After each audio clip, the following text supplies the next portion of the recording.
Howdy folks, welcome to the Colorado Woodrat channel. This is episode 2 in the truck camper conversion build series. In the last episode, you got to see the truck go through a pretty big transformation.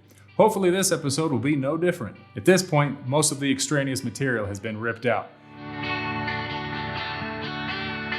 Now we get to start welding things back in, patching holes, and making this sucker airtight.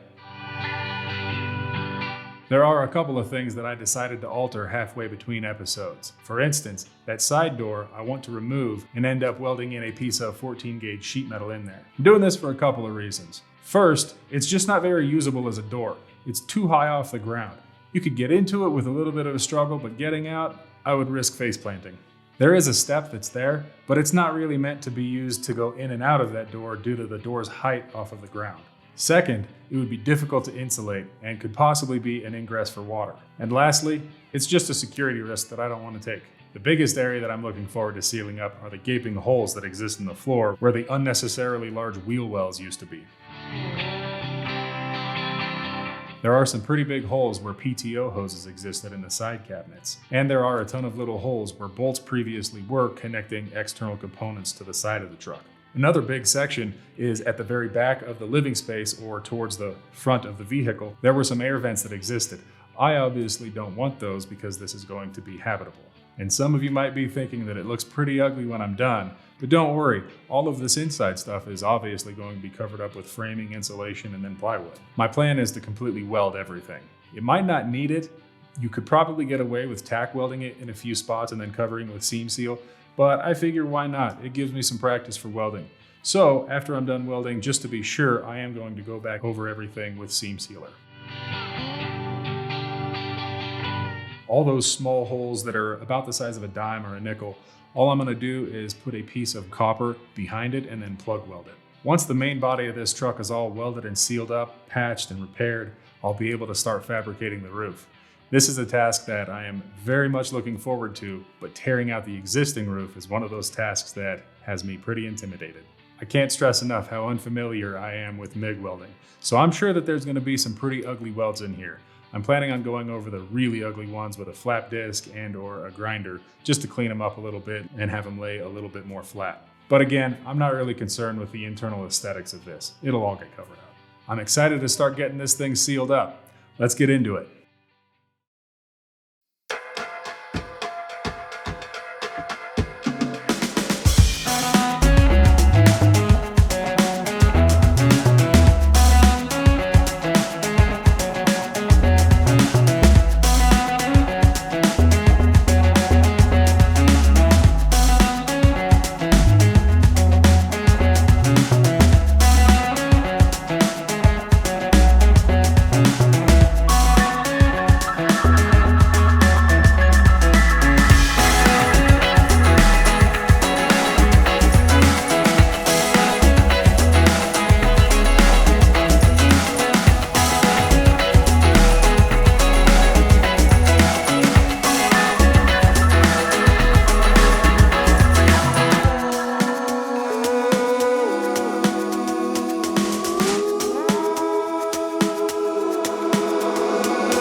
Well, I'm certainly no welder, but I think my MIG skills have greatly improved.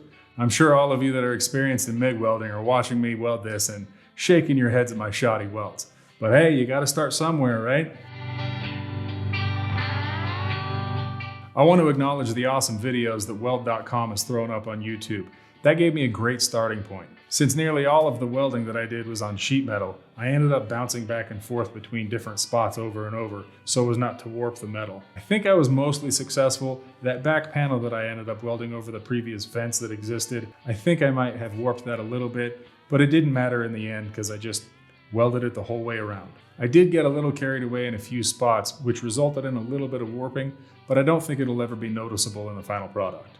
This is probably something that all of you who are very familiar with MIG welding know, but I was unfamiliar with just how much shielding gas you end up burning through. I did try out the flux core for a few areas in there, and I think I'll be moving to that almost exclusively for the roof fabrication to come. I tell you though, it feels really good to have all of these spots welded in. It's nice to see the inside of the truck at a point where I can actually start building.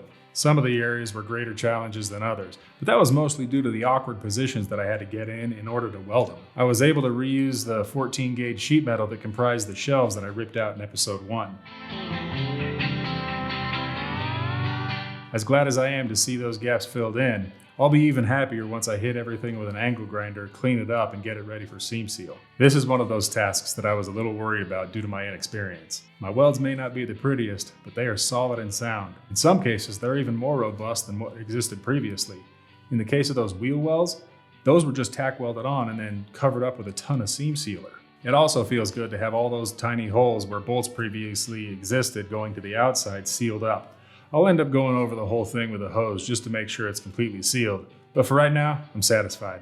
I'm not gonna rest on my laurels though. There is still a ton left to do. So check out the next episode. If you liked what you saw and you're interested in following along with this project and seeing more, hit the like and subscribe buttons. Thanks so much for watching. We'll see you on the next one.